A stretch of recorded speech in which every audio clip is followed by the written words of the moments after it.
The following program is sponsored by Entertaining Business in South Florida. Entertaining Business presents Manifest Your Epic Life with Dr. Aixa Goodrich. Feel better. Function at optimal levels. Get rid of limiting beliefs and start manifesting your epic life. Here's your host, Dr. Aixa Goodrich. Good afternoon, everyone, and welcome to another episode of Manifest Your Epic Life, where the mission is always to educate and empower our community and the world to get rid of limiting beliefs and create success and balance in all areas of your life. It's another beautiful afternoon here in sunny South Florida, and it's going to be a great show. Today I have with me, well, first let me start by thanking our sponsors. South Florida Rehabilitation and Wellness Center. If you're injured, in pain, or need a lifestyle change, give us a call at 305-271-7447. You can always visit www.southfloridachiropracticcenter.com. Now, I want to get right into the show because I have a very, a longtime friend, actually, is my guest today. And his name is Mr. Russel Lazega. Welcome, Russel. Welcome. Thank you. It's so good to have you here. Oh, I'm thrilled. I'm giddy. We've known each other for such a long time. And for the listeners, Russel is a big-time personal injury attorney. He fights for your rights. He goes up against big-time insurance companies and makes sure that they do what's right. And he's obviously very successful and very well known down here in South Florida. But Russel, just a little time ago, decided that he was going to write a book. Well, actually, you've been writing books for a while. Yeah, about 18 years or 15 years now. I've been writing. Done over a dozen books, but this one is really special. Right. So I had no idea that you wrote books. I had no idea that that's what you did. And so all of a sudden I start seeing on social media, Russell's doing a book signing. And I'm like, okay, when did this happen? Is he still an attorney? What's going on? So yes, he's still an attorney, but he wrote this book called Managing Bubbie, right? And this book is really about perseverance. It's about never giving up on your goals. It's about never giving up on what you want your desired outcome to be. And so, Russell, I want you to start us off telling us a little bit about Managing Bubbie, how it came to be, and what's been happening with this book. Oh, how it came to be is I probably didn't have a choice. I had a grandmother who was from Poland, but ran through Europe to get here, and so she was adamant I was going to tell her story. I want the world should know what we did to get here. And I think so many of us have that in our families, our parents, grandparents that went through incredible things to make it to this country. Hers was she took 3 small children, including 1 infant, running country to country through Europe, one step ahead of the Nazis, all the way from Belgium through France, through occupied France, into across the Pyrenees Mountains in the freezing winter. A woman alone, 3 kids, an infant, into Spain, where it was a revolution. She arrived from one war to another to make her way eventually to a boat to America. Actually had to send her kids off ahead of her alone with nuns for 18 months while she stayed and hid with revolutionaries in Spain. So it's kind of a short version of her story. Right. Well, when I read this book, and thank you so much for the copy of the book. When I read this book, it was, I got chills in certain parts. I laughed throughout certain parts. I couldn't beve some of the things that she was going through. I could feel myself, I can picture myself going through the mountains in the freezing cold with just bare minimums and like an infant, right? I'm like, how does she do this with, 3 kids? Like, how do you do this, And it was just this sheer will of survival. She knew she needed to survive and she needed to get her kids to a safe place. And she just did whatever it was that she needed to do to get there. It's your show's perseverance, and this is it at its most basic, because everything that my grandmother had to do to escape was just the most basic survival. It's the instinct of every creature on this planet. Keep your kids alive at all costs, and the threats were very real. And so it's something you can always take to your own personal life. I had someone battling addictions who I thought would never even pick up a book in his life. He says, look, I read it twice. I'm going through my own demons, and you know what? If she can go through what she went through and make it through, then my problems are small. They're conquerable. Right. That's why I after reading it, after really knowing more, learning more about the book, I wanted to have you on here because really this story travels across all the different areas of our life, whether it's in a relationship, it's something that you need to get through. You know, we all have ups and downs in your personal life, in your career, in with your family or your finances. And this is, like you said, a story of perseverance, never taking no for an answer, figuring out what your desired outcome is and making sure you get there one way or another, regardless of how you get there. And that was absolutely it. And I tried to do something very different with the story that would relate, I think, to so many people beyond the Jewish world, because we have it in the Cuban community. We have it in, I'm getting emails from Russian people and Chinese people saying, that was my grandmother. My grandmother would not take no for an answer. She was unmanageable. She got kicked out of 5 assisted living facilities in a span of 6 months because so hard. they could not handle her. She wouldn't take her medications. And that perseverance, that refusal to listen to or follow the crowd, kept her alive during the war. When they said, Jews, go stand in that line over there and sign your name, she said, I'm not listening, I'm not doing that. But I wanted to show another side of the story, a very humorous, lively side. I said it in 1987 in Miami Beach with this multi-ethnic family that's here, safe, and everything is different now. And how you manage that same kind of person who now she won't take her medications. She's been kicked out of 5 assisted living facilities in 6 months and nobody can deal with her. She's unmanageable. The joy and the beauty in that, because we all share that in our families. We have someone like that. We take them. We love them as they are. But there are 2 different struggles that happen. The how someone survives hard times by being unmanageable, and then how we, this generation here, deal with someone who's survived by being unmanageable. Right. But that's her personality. That's what got her through then. And you couldn't expect for her to change. That's all she knows. Oh, I mean, that's what made her hilarious. I mean, she came out of a heart surgery just floating on morphine and tells me, I got that girl for you, Russell. I'm like, oh, Lord. I mean, look. That's right. She was always trying to set you up with a nice Jewish girl. Yeah, this one she sets me up, but she says, I want you should marry my brother's great-granddaughter. Oh my goodness. I'm like, this is why matchmaking on morphine is never a good idea. Never a good idea. So, you know, there was always a charm and a joy, and we all have somebody like that in our world, in our families, of that person who will never take no for an answer. Right. Has her own ideas, and it's usually a mom or a grandma. Exactly. And so you by the way, he did not end up marrying her brother's whatever great granddaughter. No. She got past that one.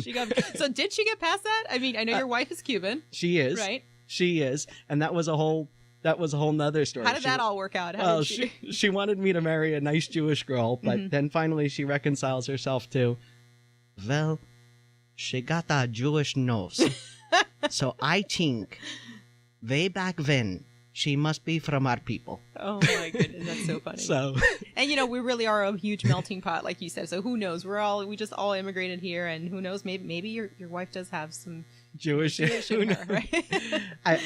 You never know. You never know. Exactly. So what was your, obviously she made you write the book, right? I mean, there was no taking no for an answer, and it really is a beautiful book. It not only tells her story, but the story of your family and how just all families have their little quirks here and there. And I know I think of your Bubbie, right? Your grandmother, which, by the way, when I'm reading this book, I think that I actually know her personally. Like I could go knock on her door and ask her for a cup of tea or something, right?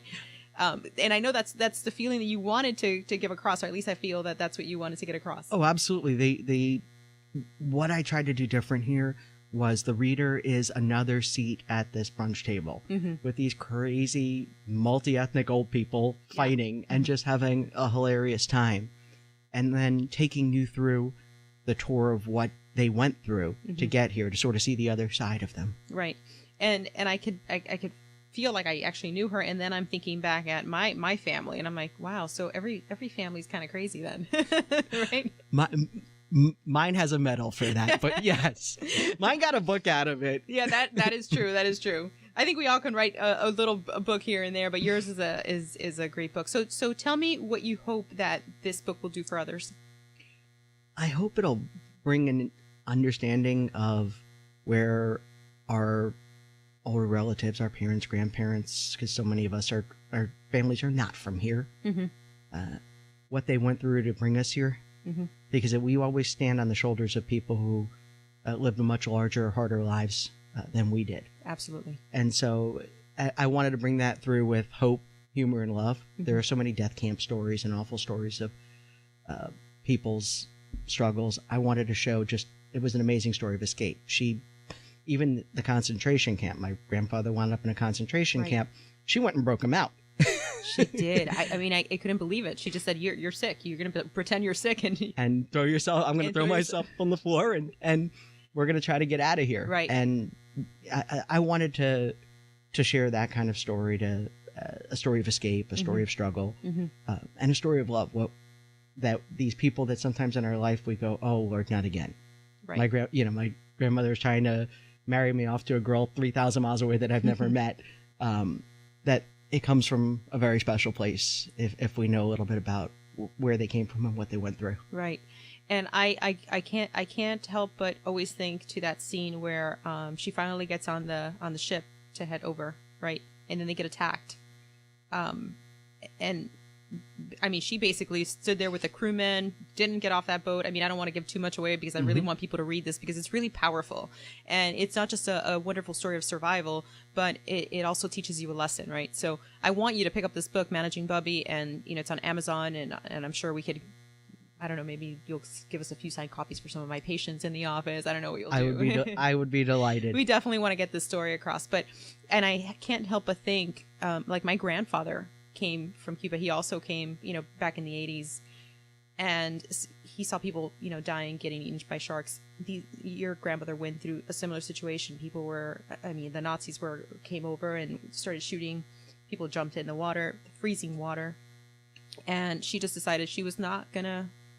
She didn't jump in the water. She waited till the crewmen said she wasn't sure. So tell us a little bit about that particular part of the book. She had made she had, again, spent a year and a half in Spain and managed to get her kids sent over to the United States. Eleanor Roosevelt actually came with 50 visas just for kids. That was all she could manage. And so she just aggravated a Portuguese consul so much that he decided, I need to get rid of her, and got her on this list to get her 3 kids out. So once those kids were off safe in America, her sister was living here at the time, she finally got her clearance to come to the United States, and the ship got stopped by the Nazis in a critical decision whether to bring Portugal, it was a Portuguese ship, whether to bring Portugal, a neutral country, into the war. And so people were killed. And in that process, she just said, look, my children, they're in America, they're safe. If I'm going to die, I'm going to die, but I'm going to stay and help. And that was her thinking. And so she started cranking down lifeboats with the crew and helping get people to, safely on the boats. And that was her spirit, her way of doing things. And right. I'm sure saved some people on that ship. Oh yeah. And I can't even wrap my head around just sending your 3 kids off across the ocean. Little kids. I mean, the youngest one was how old? He was a year old. That's your dad, right? Yeah, he had his first birthday in jail in Spain. She landed in Spain, coming down the mountains in the winter, unable to walk, ruptured. She'd actually ruptured part of her digestive system. I mean, it's funny. It's kind of a trait that my whole family carries, even down to my daughter, these digestive issues. And she had ruptured and wound up being basically in jail, being treated there. Well, she wanted to go to jail because she knew she'd be safer there. There was nothing else. And so my father spent his first birthday in jail, and his present was a bath. Wow. And she, that was how she managed to survive and get through there. And then after that, she managed to get those visas, for the kids to come. Now imagine now us here in America, God forbid something like that ever happens, right? And you have to put your kids, because I know you have kids just like that, and just ship them off to another land where you don't know really anything about it. And yeah, you have a relative there, but you don't know what's going to happen in transit. And I mean, just wrapping my head around that thought is like, I don't know how people do that. What options, right? What options do you have? And I don't think she ever blinked or thought twice about it. It was all survival. Decisions were clear. It was, live or die. Right. And so getting on a boat, and we know what could happen. Her boat got stopped and nearly sunk, and people died on that ship. They were lucky that the kids' boat didn't. But she put them on there because any place is better than what was happening in Europe. Absolutely. Yeah. And it was just a matter of time that Hitler could march over those mountains, just like he had done in France, where they said, oh, let's run to France. They started in Belgium and ran to France. They said, oh, well, Paris is safe. And it was only a month later that the Nazis were marching through the Arc de Triomphe. And they were, as the Nazis were marching in, they were running out the door, leaving everything behind. And I know so many of us, like your family, I'm sure your father shares probably a very similar story of leaving Cuba and just dropping everything that they've got because there is no choice. Whatever's on the other side just is leaving better. with the clothes you have on your back. That's it. Whatever's on the other end there is got to be better. And hope for the best. And so you have to really think back, like, wow, I mean, what courage she had. Because right now we can't wrap our heads around it. For her, it wasn't a choice. It's just it is what it is. You have to do this if you want to survive. If you want your kids to survive, you just have to go with it, right? So, but it's so different, and we truly do build ourselves on the shoulders of others, like you mentioned earlier, right? And we wouldn't probably be where we're at today if it wasn't for our brave people making brave choices. Yes. Absolutely. I couldn't imagine. I mean, what would I be doing if I wasn't in this country, you know, and I was fortunate enough to be born here just like you were. But imagine if we weren't. I only can imagine myself as Bubbie, right? Like, oh my gosh, could I have made those decisions, you know? But like you said, it's what you have to do. It is what it is. That's it. There's no other option. Failure is not an option in this situation. Failure is no option. And that's something that generation, I think, understood better than we do today, you think? Absolutely. Yeah. It's a lesson we can take from them. Absolutely. It's a great lesson. And this, like you mentioned, your friend, was it a friend that had the addiction problem that read the book? Or someone who read the book? And they applied it, the concept, right? The idea of not giving up, of failure is not an option, to that particular situation. You can apply that in any of the 7 spokes of Manifest Your Epic Life, whether it's in your health. You get a bad diagnosis, there's something you can do about it. Don't take no for an option. Just don't just lay there and die and go with the diagnosis. Like we were talking earlier about someone who got brain cancer at 28 and said, "Oh, forget it, you're not going to live," and all of a sudden, 28 years later, they're still alive, right? Something like that. Had a diagnosis that the doctor said, "There's nothing we can really do," and 28 years later, 2 kids later, there he is. Playing basketball, playing guitar. So right. I believe in miracles. Exactly. So it's not taking no for an answer, and it applies into your health, whether it's a diagnosis that you receive, whether it's a relationship issue that you're actually confronting at the moment, whether it's in business, in your career, in your spirituality, even, because we start to question when we run into obstacles or big roadblocks. We tend to question everything. And if you just know what your desired outcome is, then that's it. You know what it is. You know how you're going to, it doesn't matter how you get there, whether it's over the rocks, around the wall, under the wall, whatever it is. Or blast right through them. That's exactly what you need to do, right? So this story, this message really applies to any of these areas in your life. It's certainly something you take with you anywhere. It's don't give up. For some of us, it was never a choice. Right. But you can learn from people who never had a choice and did it. Yeah, she made it a choice. That was her choice. She was not going to give up because other people we know weren't so fortunate. That's true. In your situation, in your family situation, and in speaking of my family, like the Cubans, right? So some people, it is what it is for them too, right? They weren't so lucky, right? They weren't so lucky. So what else do you want to add about the book? Well, I'm excited about it. Yeah, you're doing book signings. You're traveling all over the place. There's a movie coming out. Tell us a little bit. There's lots of exciting stuff here. I'm thrilled. The book's on its 12th or 13th award. Have development money to develop a screenplay, and so I have a writer in Los Angeles, a brilliant writer, Ethan Smith, working on a screenplay, and we're going to hope to put that out pretty shortly, actually, at least the screenplay, and then I am recording an audiobook, doing something different. I don't like to do things in the box. I do things differently, and so I'm doing a production-style audiobook with a multi-actor cast, including I'm just about to sign our second celebrity, and hopefully several. I'm looking at a multi-actor celebrity audiobook cast to do this. Instead of having one narrator just read through it, we're recording the different voices and using memorable names from the 80s and trying to bring some of that nostalgia, because half of this book is set in Miami Beach in the 1980s. Right. And there's a lot of game shows and humor and that just South Florida lifestyle that I really also tried to bring to life to see how good things can be.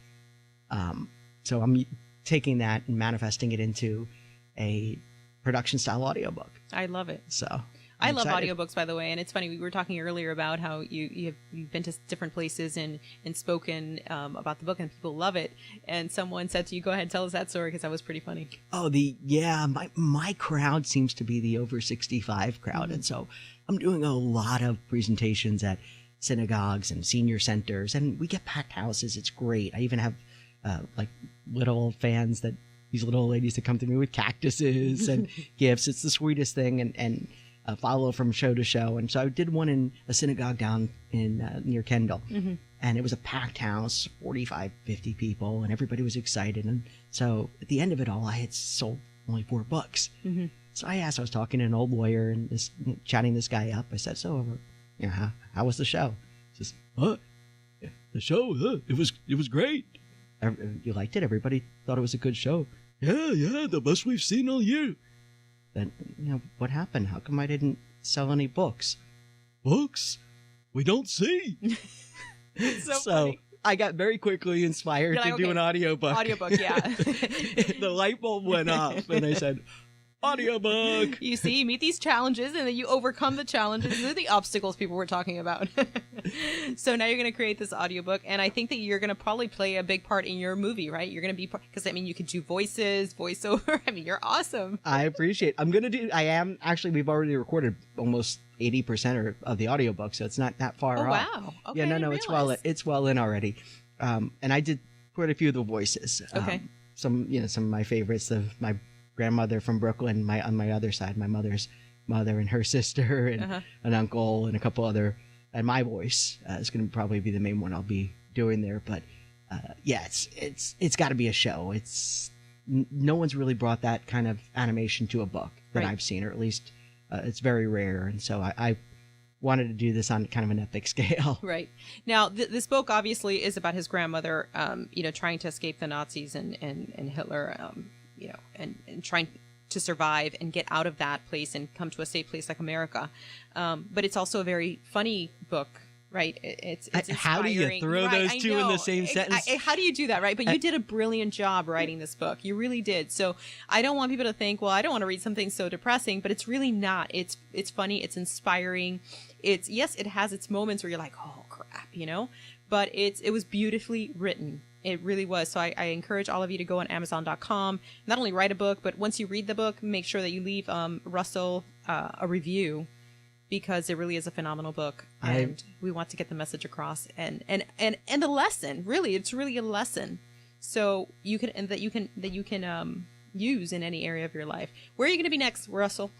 I am going to be at a synagogue in Boca, Temple Beth El, on the 7th, Sunday the 7th. Okay. And then the Institute for Advancement and Learning and Retirement, also up in Palm Beach County. Okay. Also that following week, so kind of got a busy schedule. Fantastic. Touring and promoting, and then we're back to the recording studio to finish locking down the audiobook. That's great. That's fantastic. And of course, I hope that, you take me up on my offer of the acting. So once that movie comes along, I can do something. I don't know. I got to polish up on my acting skills. Anyway, so pick up that book, Managing Bubbie, on Amazon.com. I promise you're going to love reading this book. I promise you. It was truly a great read for me. So I thank you, Russell, for sharing the story and really sharing your family, because that's essentially what you did. You shared your family with us, and obviously I could relate, being that my family's crazy too. Sharing means less of it for me, and sometimes that's a good thing. It was sharing. Where else can they pick up the book other than Amazon? Any other outlets? Amazon.com. Books and books. Barnes and Noble, Books and Books was, I think they're still carrying it. A-Books online. The biggest outlet seems to be Amazon. That's kind of where the publishing world has gone. But it's also in a number of independent stores. PJ Books out in the West Coast is carrying it. So And apparently in Maine, it's very popular. Okay. So That's interesting. Maine? yes. Okay. You also told me that it was pretty popular in Kansas. Kansas too. Yes, Yeah. I started this thing like almost 20 years ago, and I had a major publisher pick me up, and the big issue was, we love you, we love the story, but how do we sell this in Kansas? Right. And so it's funny to see I got frustrated and I kind of hung it up saying, well, I think more than Jews will understand this story. It's a family story. I got frustrated, I hung it up, and then 18 years later, dusted it off, and here we are today, and my best reviews are coming from Kansas. That's great. Well, Russell, thank you so much for being here. Please make sure to pick up a copy of Managing Bubbie on Amazon.com, and you can also listen in if you're tuning in late on this radio show. You can also listen in on our podcast on iTunes, Manifest Your Epic Life. You can also visit www.manifestyourepiclife.com for more information, and also we'll put on there on how you can what are the different outlets for Managing Bubbie, so you can pick a copy up, and where Russell will be. So if you want to meet him and you want to get a signed copy, please make sure to visit manifestyourepiclife.com, and we'll have all the information there. Again, I want to thank our sponsors, South Florida Rehabilitation and Wellness Center. If you're injured, in pain, or need a lifestyle change, give them a call, 305-271-7447, or visit southfloridachiropracticcenter.com. Make sure you follow us on social media, on Instagram at Manifest Your Epic Life, and on Facebook, just search Manifest Your Epic Life. Until next week, I hope you start manifesting your epic life. Thanks for listening. This is Manifest Your Epic Life with Dr. Aixa Goodrich. Need more? Visit manifestyourepiclife.com for blog posts, previous episodes, podcasts, and more. Now, go have an epic day.